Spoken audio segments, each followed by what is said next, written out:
Hi, I'm Kimberly with the Fat Quarter Shop, and I'm here today with a free pattern called Vibrations. It's part of our AGF Stitched series. To make this quilt, you start with 10 half yards, 2 yards of a light background, and 2 yards of a contrasting background. You also will be using the Cat's Cradle XL ruler by Creative Grids and 7-inch finished triangles on a roll triangle paper. And on this quilt, I decided to use gray Aurifil color 2600 so that my thread wouldn't show when I'm piecing. And download the free pattern at the link below, and let's get started. The first step in this quilt is to make half square triangles, and I always use them using triangles on a roll paper, so that's how I'm going to show you today. You're going to take a fabric A and fabric C rectangle, put them right sides together. From your roll, you're going to cut 2 squares off. So I've got that already done, and I'm going to put that right on the paper. And I do like to use a lot of pins in this step so that this becomes accurate. They're so big that I just want this to stay flat when I get to my sewing machine. I'm going to keep my pins away from any of the lines on the paper, because that's where we're going to be cutting. So super easy. So this is what you do first. Then you're going to stitch on the dotted lines with a really thin 1.5 stitch. That's going to make tearing the paper easier. And this is how it will look, so you can see my stitches. And then we're going to trim. We're going to trim this down, and cutting this paper is really easy, and you want to make sure you cut directly on the lines, and that way your triangles will come out really accurate. So I usually start with one of the 2 sides and then do the other 2 sides.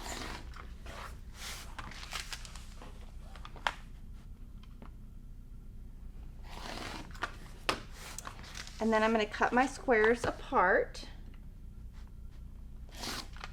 And then I'm going to cut on the solid line in between.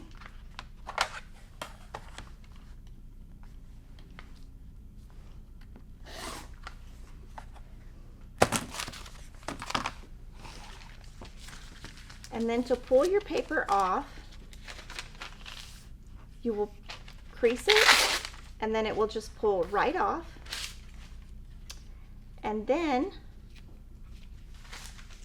you're going to press, and you are going to make 32 of these half square triangles. Now on this quilt, we have decided to press all of the seams open so that it lies together really nice. So you're going to have 32 of these. You're going to put 2 of those together. And when I'm doing this, I'm going to use pins, use a couple pins, and I am going to make sure this intersection is pinned so that you can make sure the navy is lined up with the navy and the cream is with the cream.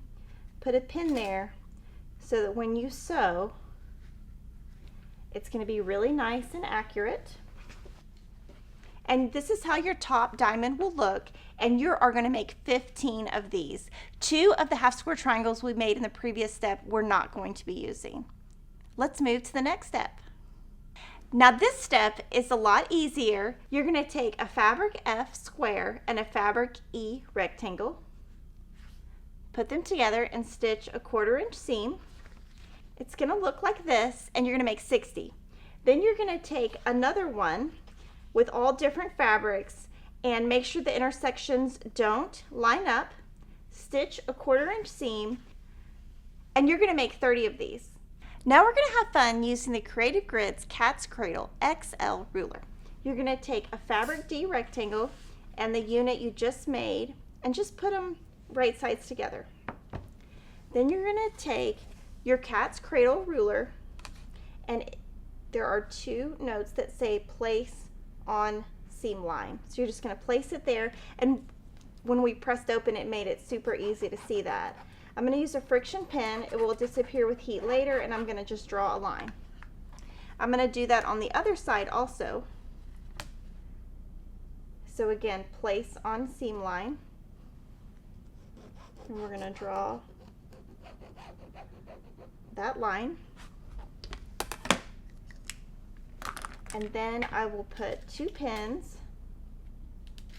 and go to my sewing machine, and we're going to stitch directly on those 2 lines. It will look just like this, so you can see my stitched lines. From here, we're going to trim 1/4 inch away from each of those lines because that intersection in the middle is a little bit wider than 1/4 inch. So I'm going to trim there, and I'm going to trim here. And then we're just going to throw this little sliver of fabric away. You're going to open those up, and you are going to have 30 of these Cat's Cradle units, and we're going to trim them down. I'm taking a Creative Grids 7.5 inch ruler. It's CGR 7, and I'm just going to place the solid line, this white line, right on my corner, and then you can just trim this down, and we're going to have 30 of our blocks. And we're going to move to the next step. So you're going to have 30 of these units that use your fabric D background. Then you're going to do the same thing with your fabric B, and you're going to have 30 of these. Now you're going to take 2 of the Cat's Cradle units that have the darker background, put them together where it forms a V, stitch 1/4 inch away, and that is going to give you 15 of these dark units. And you're going to do the same thing with the background, and you are going to make 15 of these light units. And if you have gotten this far, you can totally do it. We've only got a few more steps, and they're super easy. Now this is super simple. You're going to take 8 fabric G squares, and we're just going to sew those together, and it is going to give you an 8 patch unit that looks just like this. We're going to make 15 of those, and now we're ready to build our block. Now all you have to do is take your 4 units and piece them into a block, and this is your lovely block. You're going to make 15 of these, and I am sending good vibrations to you to get this quilt done. Just tackle it in small steps, and you can totally do it. And I want to give a big shout out to Peach, who inspired us to do this quilt, and I would love for all of you to subscribe to our YouTube channel. See you next time.